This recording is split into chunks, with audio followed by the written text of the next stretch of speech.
आज का हमारा टॉपिक है डिग्रीज और रेडियंस। क्या हम एंगल को डिग्रीज में मेजर करें या रेडियंस में मेजर करें, या ये रेडियन है क्या भला? डिग्रीज तो सुना था हमने, डिग्री तो एंगल मेजर करने के लिए यूज़ होता है, तो ये क्या रेडियन भी एंगल मेजर करने के लिए यूज़ होता है? इसी चीज़ के बारे में जानकारी हासिल करने के लिए, इन्फॉर्मेशन लेने के लिए, मज़ीद एक्सप्लोर करने के लिए आज की वीडियो है। डिग्रीज के बारे में हम पहले से जानते हैं। डिग्रीज कैसे क्यों यूज़ होती है? डिग्री एंगल मेजर करने के लिए यूज़ होती है। इससे पहले हम एंगल्स मेजर करते हैं डिग्रीज में। Angle may be 30 degree, may be 90 degree, 180 degree straight line, 90 degrees right angle, 360 degree, a complete circle, a complete revolution. ये सारी की सारी मेजरमेंट हमने डिग्रीज में की।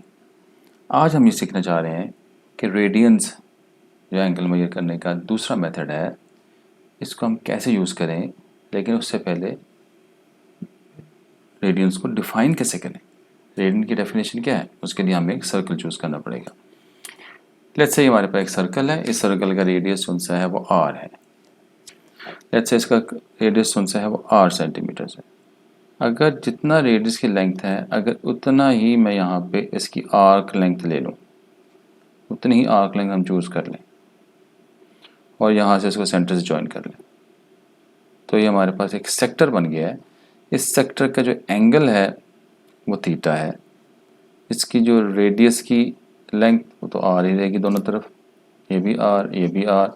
और ये जो आर्क लेंथ है, इस आर्क लेंथ को भी हमने क्या सपोज कर दिया है, हमने कह दिया आर्क लेंथ भी रेडियस की इक्वल है।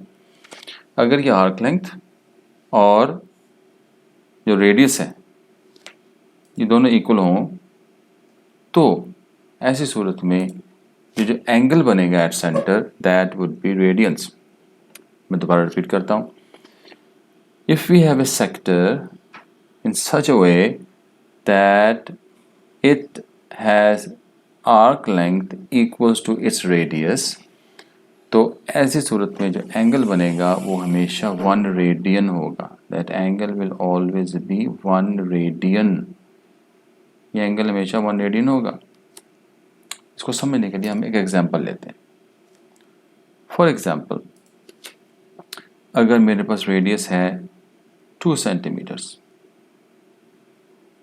ये भी 2 सेंटीमीटर, ये भी 2 सेंटीमीटर, और आर्क लेंथ भी 2 सेंटीमीटर, तो एंगल क्या होगा?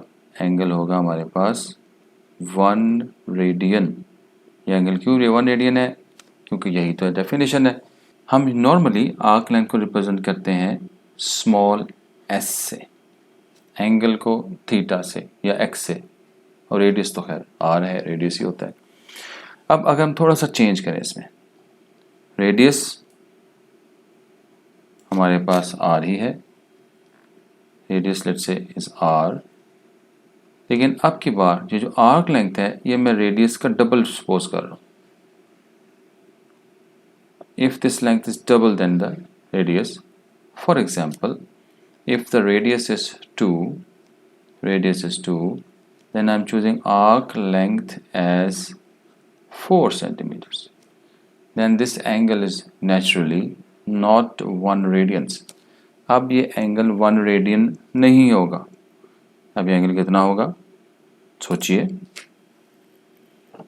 अब हमने लेंथ उसकी डबल कर दी, इसका मतलब है एंगल पहले से डबल हो गया। अब गौर से देखिए, पहले हमने क्या किया था, पहले हमने ये एंगल जितनी रेडियस था उतना ही आर्क लेंथ था, जिसकी वजह से एंगल था 1 रेडियन।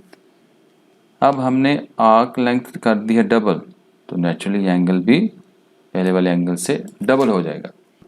फॉर्मूला इनको कनेक्ट करने के लिए वो है S is equals to, S is arc length, is equals to R theta. हम देखते हैं क्या ये फॉर्मूला ठीक है।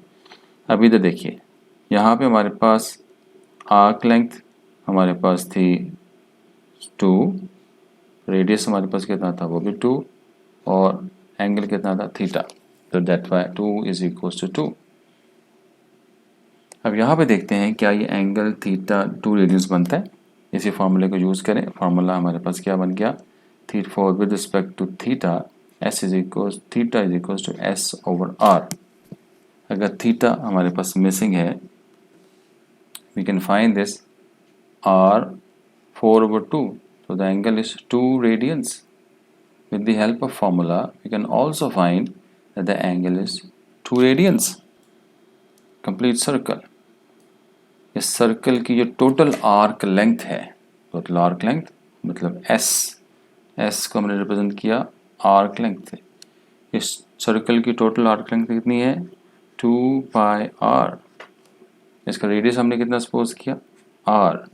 अब इसका एंगल हम फाइंड करना चाहते हैं, इसका एंगल कितना होगा, फार्मूला हमने अभी लिखा s is equals to r theta, theta is equals to s over r।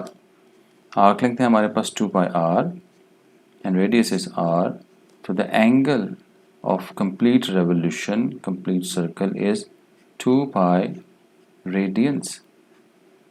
अब हम रेडियंस और डिग्रीज के दरमियान रिलेशन बना सकते हैं। हमें पता है एक कंप्लीट सर्कल का एंगल कितना है 360 डिग्री, और एक कंप्लीट सर्कल का रेडियंस में एंगल कितना है 2 पाई।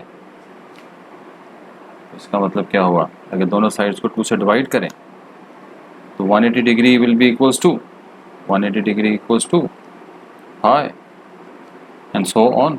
बाकी सारे एंगल भी फाइंड कर सकते हैं। अगर हम फाइंड करना चाहें 1 degree will be equals to pi over 180 radians and 1 radian will be equals to 180 over pi. By using these last two relations, we can convert degrees into radians and radians into degrees very easily by using the unitary method.